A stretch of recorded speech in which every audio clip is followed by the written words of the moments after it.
Tony, we're finally at Heathcote. We are. Now, the last time we filmed, we were in the dyno on 98 octane. We made a bit over 400 kilowatts of the wheels. Yeah, made 407. And you decided to get excited again, and you threw some E85 in it? Yeah, so I threw some E85 down his throat, made 460. Yeah. On about 18.5, 19 pounds. Kind of left it there, I was happy with that. Drove it around for about 2-3 weeks on the street, felt good. We went out and did some testing with it. We ran 11.3.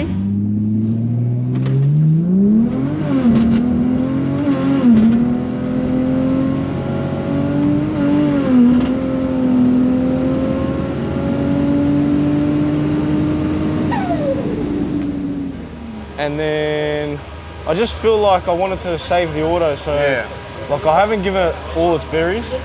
I've turned the boost down a bit to get through this weekend. Yeah. Done. So just back it up a bit. We were here last night. Oh yeah. At the test and tune, and first you drove it here too.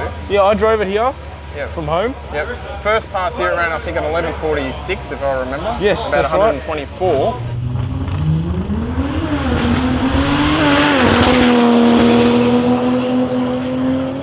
You were manually shifting that. Yeah, I was. And you were saying, obviously, and other ZF owners have told me the same thing, that you click the next gear and yeah, so there was a bit of a delay, but there's only so much you can get to balance it out before you break it. Now, this car went from making 140 kilowatts with 210,000 Ks on the clock to all of a sudden 460. So we've increased the power dramatically. And now, like, I've turned the boost down a bit, like, pulled some power out and just trying to save the ZF. Yeah, it probably wasn't as warm as it is today, but straight away you did that 11.4, then I think you did 2 11.7s. Yeah, and then I did. And we thought let's park it for an hour and let it cool down. Then the air temp dropped, and then straight away you ran 11.41. 11.4 again.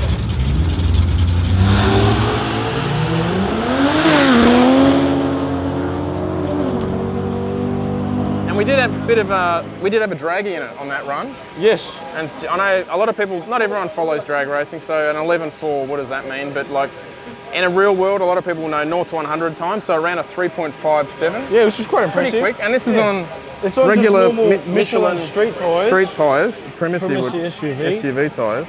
Like it's 60 footing, not too bad, 1.7.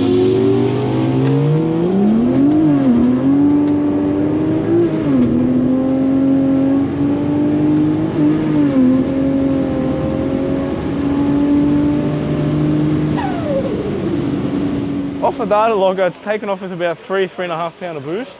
But straight away, the cooler air, obviously, it does the auto. Yeah. It's not hating life as much as it is in the whole. No, and I feel the difference. Yeah. Like today, I'm sort of racing the tree, so I'm trying to be consistent. It's ran 2 11.9s. Now, a lot of people also say, who don't own ZFs, wider ZF owners, they all manually shift them. So I said, why don't you try an auto shift? And it hated it, didn't it? It just didn't like it at all. Yeah. And no matter how much sometimes you play with it and trying to keep it from dying, there's only so much room like you can keep it without pulling the power out. Sorry, cut that.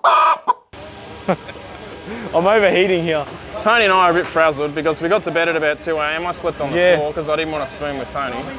So he had the bed, and then we only had a couple hours sleep. Yeah, I think we slept about 4.5 hours in total. I didn't sleep 4.5 hours. And that's not a lie, we are pretty tired. He wakes up and he goes, you were snoring all night? And I said, you were snoring all night. Yeah, and then Andrew goes, I didn't hear nothing. I go, well mate, you snore like a tractor last night, so. I drove it in auto mode. Yeah. And I just hated life, but there's a balance, right? Yes.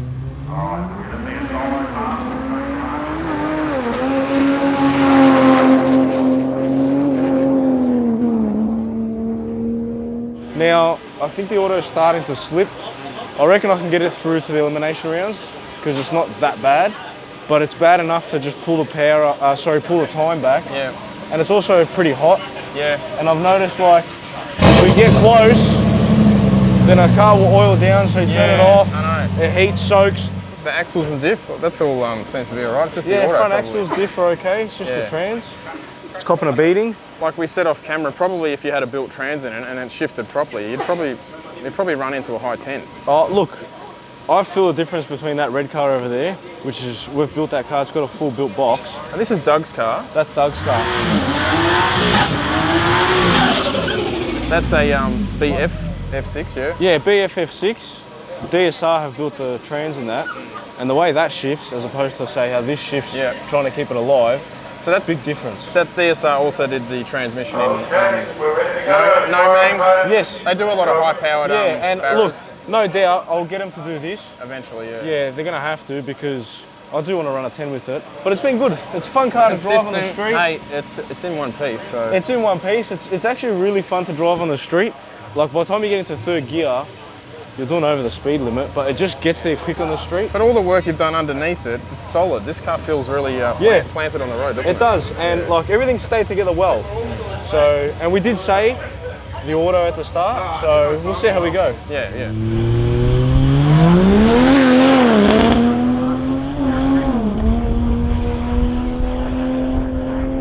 So this car last night ran a PB, was it 9.7? Yeah, 9.7 at 140, and then we pulled the plugs out of it, put some fresh plugs in it. You know what? There's Doug, the owner. He doesn't want to be on camera, but I reckon we show him. You're on camera now. So that's Doug, the owner. Put some new plugs in it, and it went 147 mile an hour. Yeah. But he broke the beam on the start.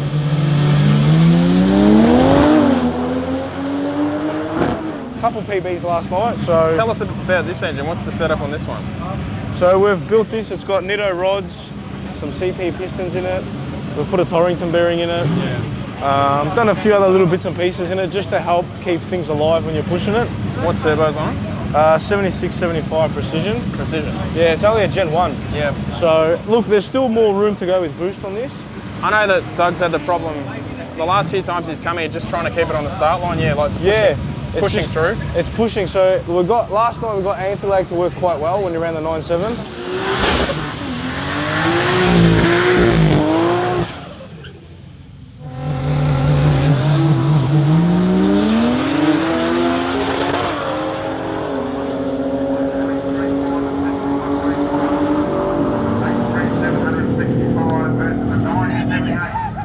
But then today, he's not fussed about what he runs or how he goes. He just wants to be consistent, which he's been doing quite well today.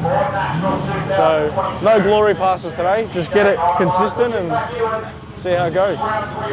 We also had the draggy in this car last night, Tony. So on that 970 run, it fell over a little bit in the top end, but the short track was fine. So as a comparison, I guess, the draggy said 0 to 100. This was 2.60 to 100. So it's quite well. Like you can see the difference in power level, weight.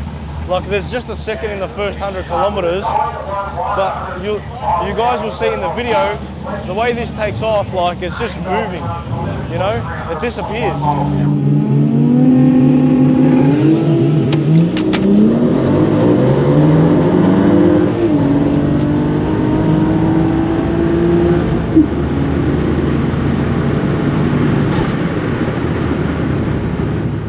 We're only getting started with it, so there's plenty more left in it. Oh, this car has a 950 in it, like 100% on easy. Yeah, 950 or 150, I reckon. I reckon so too. And then after it goes mid 950s, we'll turn the power up a bit and see how it goes.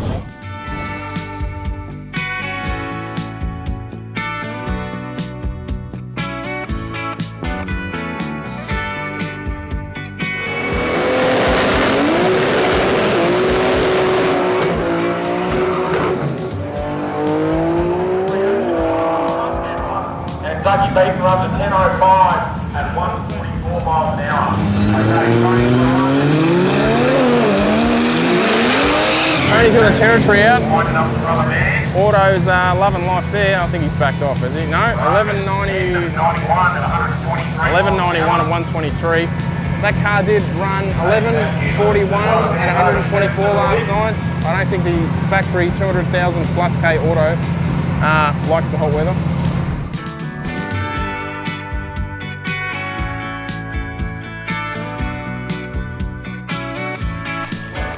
Before we start, Tony, we've got a bit of a problem here. We've found a Aaron's KT26 runner. Now we believe it could be. I think it's Scotty from Street Machine. It's his go-to runner.